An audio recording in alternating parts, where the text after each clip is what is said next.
Hello, my name is Dylan Garcia. I am a spoken word poet and a zine enthusiast. You may not have known the latter about me because I was looking back at my YouTube channel and realized I have not been posting much content about my zines, and I want to make that change happen.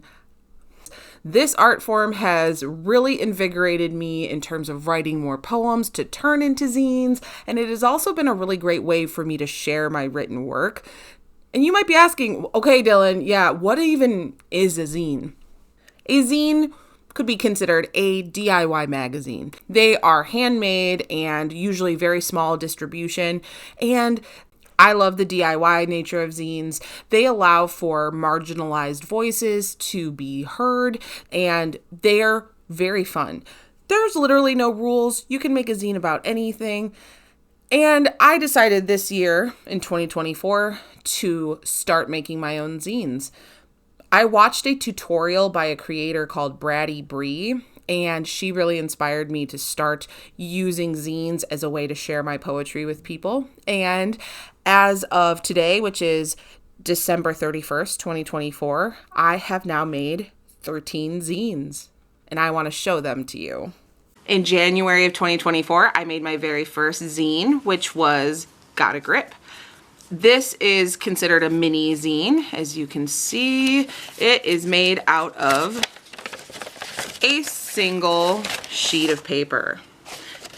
And this was the format that I was really drawn to because it is so easy. There wasn't a lot of having to worry about how I put multiple pages together, and it was easy on my printer when I was printing these. So I focused a lot this year on mini zines, and these were very popular at a few different book selling events I went to. People were intrigued by these little things, and I sold quite a few of these. But this was my very first one in January. It just contained some collage paperwork and little bits of poems that I had actually deleted from my poetry. The next zine I made was part of a two-part series called Where Words Lived. This series was meant to showcase places in Rockford, Illinois that had previously hosted open mics or poetry slams.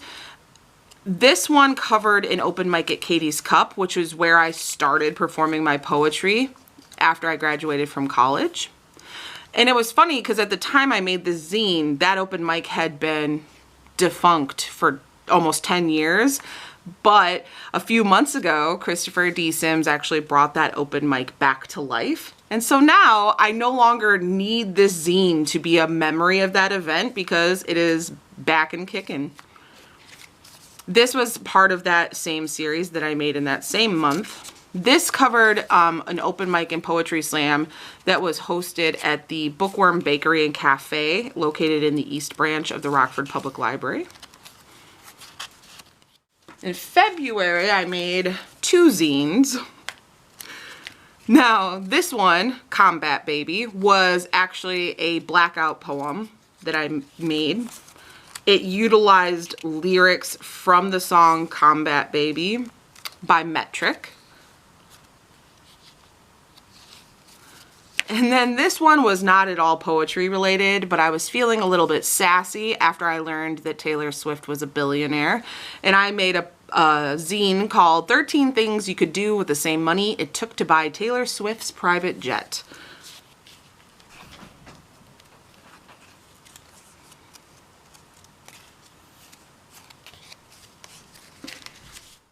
In March, I made these. Love Is contains a bunch of metaphors for love, and I kind of made it interactive. So I would write the metaphor and then had these check boxes where you could pick yes or no. Do you think love is a repetitive action? Yes or no. Do you think it's a secure landing? Yes or no. And I kind of did that throughout. I was just looking to make these a little bit more reader involved.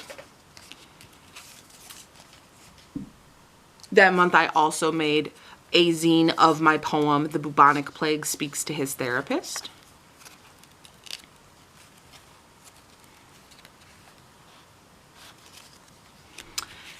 And I also made this informational zine talking about what a poetry slam is. I regularly compete at Rockford, Illinois' monthly poetry slam, but a lot of people don't know what a slam is. So I thought a zine would be a really great way to kind of spread that information and do it in a artsy kind of way. I also featured photos of some of my favorite poets, including Billy Tuggle and Crystal Valentine. And it has all the rules, and it also, I included info about where the local slam happens in Rockford and where you can see slam videos on YouTube.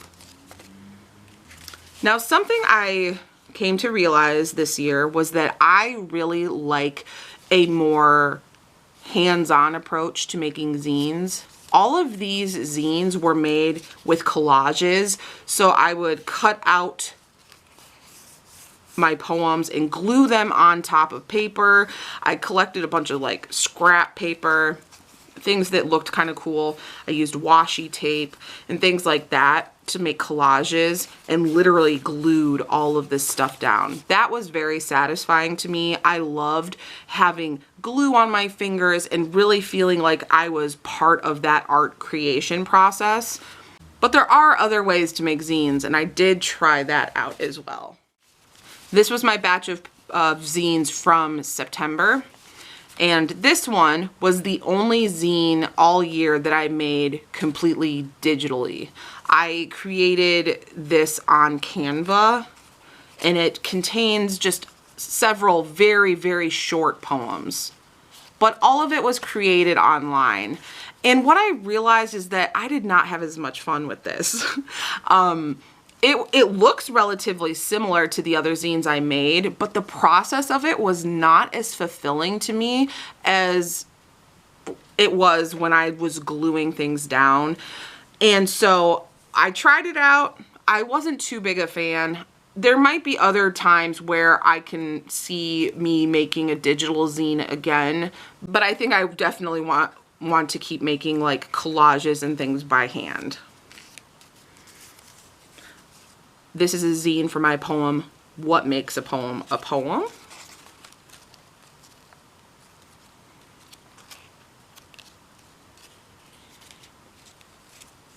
My poem, Side Effects May Vary. For this one in particular, I was trying so hard to add some extra color in there. As you can see, a lot of the scrapbook paper and stuff I was using was very like neutral colors. I tried so hard to find my brightest colors, and this was the best I could do. I really think I need to go out and look for some more like brightly colored paper just to give my zines a little bit more variety.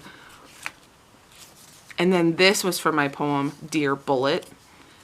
I had a very strong vision for this zine, so I looked up different old advertisements for guns, and I included those images in the background of the zine.